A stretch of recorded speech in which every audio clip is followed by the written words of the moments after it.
जहां उम्मीदें टूटती हैं वहीं बदलाव जन्म लेता है, जहां आवाज दबती है वहीं एक नया चेहरा उभरता है। तमिलनाडु की धरती ने फिर से इतिहास लिखा दोस्तों। इस बार कहानी किसी पार्टी की नहीं, एक बदलाव की है। जी हाँ, सबसे पहले मैं धन्यवाद देना चाहूँगा हमारे सुपरस्टार विजय थलपति को उनकी जीत के लिए, जिन्होंने इस साल चुनाव जीता ही नहीं बल्कि 50 साल पुरानी तमिलनाडु की चुनाव की जो दीवारें हैं उनको हिला के रख दिया। नमस्कार दोस्तों, मैं हूं आनंद और आज हम बात करेंगे तमिलनाडु के राजनीतिक इतिहास के बारे में, जहां एक तरफ सरकार थी एम.के. स्टैलिन की, वहीं दूसरी तरफ थे हमारे सुपरस्टार विजय थलपति, जो लोगों के लिए नई उम्मीद बन के उठे। 1967 से की बात करें तो तमिलनाडु की जो राजनीति थी वो दो सरकारों के बीच में इर्द गिर्द घूमती रही। पहली थी डीएमके द्रविड़ा मुनेत्र कझगम और दूसरी थी एआईए डीएमके मतलब ए ऑल इंडिया अन्ना द्रविड़ा मुनेत्र कझगम। ये जो पार्टियां थीं ये सिर्फ द्रविड़ आंदोलन की विरासत ही नहीं, ये बहुत ही स्ट्रांग पार्टियां थी, लोगों से कनेक्ट करती थी, लोगों के मुद्दों को सुनती थी और लोगों के दिलों पर राज करती थी।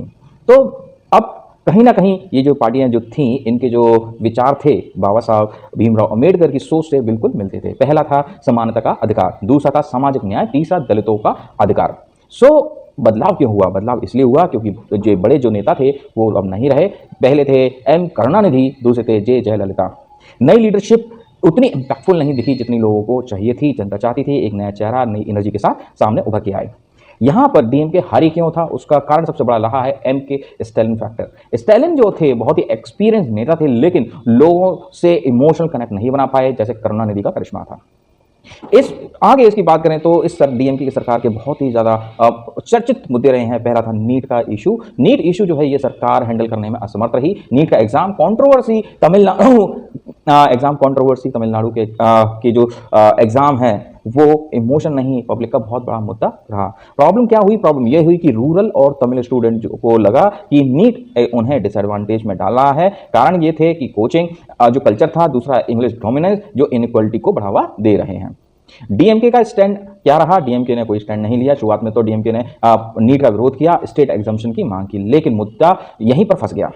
सेंटर से एग्जाम्शन नहीं मिला, ग्राउंड पर एग्जाम चलते रहे, छात्रों का प्रेशर और फ्रस्ट्रेशन बढ़ता रहा, जिसकी वजह से कई छात्रों ने सुसाइड अटेम्प्ट किया और ये जो नीट का मुद्दा था ये बहुत बड़ा इमोशनल मुद्दा बन गया। जब अपोजिशन ने और पब्लिक ने उनसे सरकार से सवाल उठाए तो उन्होंने कहा कि अगर आप विरोध कर रहे हैं तो समाधान कौन देगा? समाधान कहाँ है? परसेप्शन बना लोगों का कि डीएमके सिर्फ पॉलिटिकल स्टैंड ले रही है लेकिन कोई प्रैक्टिकल सॉल्यूशन नहीं दे पा रही।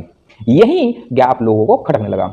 अब बात करते हैं लॉ एंड ऑर्डर की। डीएमके सरकार में लॉ एंड ऑर्डर की धज्जियां उड़ गई थी। क्राइम केसेस का इस ग्राफ जो है वो बहुत ऊंचाइयों तक छूने लगा। इस सेफ्टी कंसर्न लोगों में बढ़ते चले गए। एंटी इनकम्बेंसी बड़ी लंबे समय तक सत्ता में रहना थकान भरा और डिससेटिस्फैक्शन का मुद्दा रहा। वहीं अगर बात करते हैं बीजेपी की हार की, तो बीजेपी तमिलनाडु में डेफिनेटली वो हार नहीं था क्योंकि वहां पर उनको कोई लोकल स्ट्रॉन्ग फेस नहीं मिला। तमिल आइडेंटिटी मिसमैच रही, माइनॉरिटी वोट जीरो रहे, अलायंस कंफ्यूजन रहे, रिजल्ट जीरो। बीजेपी की बुरी तरह हार रही और बीजेपी को तमिलनाडु ने एक्सेप्ट नहीं किया।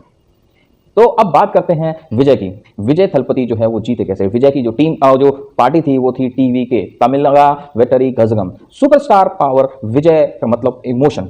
उनका लोगों के फैन क्लब्स, 20 सालों का उनका जो ग्राउंड वर्क था, युवा वर्ग और महिला वर्ग जो है नई जनरेशन नई सोच के साथ उनके साथ जुड़ी है। माइनॉरिटी का जो सपोर्ट था वो जो वोट थे उनकी तरफ शिफ्ट हुए। चेंज नैरेटिव ये था कि अब बदलना चाहिए।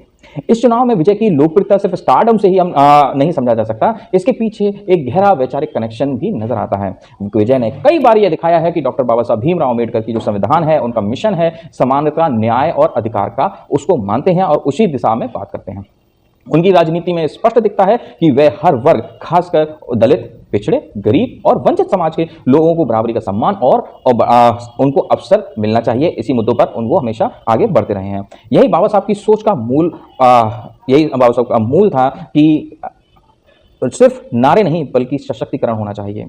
आज का युवा भी और आम लोग भी यही चाहते हैं कि उनको रिस्पेक्ट मिले, उनको सही अपॉर्चुनिटी मिले, जो सिस्टम है उनके साथ फेयर जो है वो जस्टिस करे, कोई भेदभाव नहीं करे, ना कोई हाई कास्ट ना लोअर कास्ट, किसी प्रकार से कोई भी भेदभाव नहीं होना चाहिए। जो न्याय है प्रॉपर तरीके से मिलना चाहिए। अब लोगों का जो फोकस था वो विजय की तरफ बढ़ा। विजय उन्हीं लोगों की जो उम्मीद थी उसे रिप्रेजेंट करते नजर आए। उनका जो मेन फोकस रहा है युवाओं को, महिलाओं को, आम जनता के जो मुद्दे हैं उन लोगों को वो सिर्फ सत्ता के लिए नहीं बल्कि सिस्टम में बदलाव के लिए नजर आए। इसी वजह से एक बड़ा वर्ग उनसे इमोशनली कनेक्ट कर रहा है और सिर्फ उन सुपरस्टार नहीं बल्कि बदलाव की एक उम्मीद में उनको देखा जा रहा है। जब नीट के जैसे मुद्दों से छात्र परेशान हुए, जब लोग सोशल जस्टिस पर सवाल उठाए, तब लोगों को लगा कि अब राजनीति वो पुरानी राजनीति नहीं चाहिए, अब कोई नई सोच आने चाहिए। और विजय थलपति एक होप और बदलाव बनकर उभरे, लोगों से कनेक्ट हुए और विजय ने लोगों की दिलों में नई उम्मीद जगाई। फाइनल ये रहा कि विजय जो है वो लोगों से कनेक्ट हुए और इस चुनाव में अपना जीत का परचम लहराया।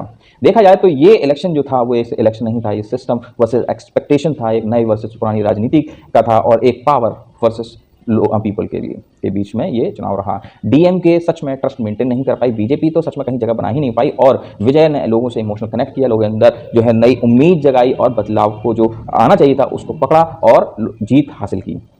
तो अंत में तो मैं कहना चाहूंगा, तख्त बदलते देर नहीं लगती, जनता का इरादा कर ले तो नाम ही नहीं काम बोलता है और इतिहास खुद फैसला कर लेता है।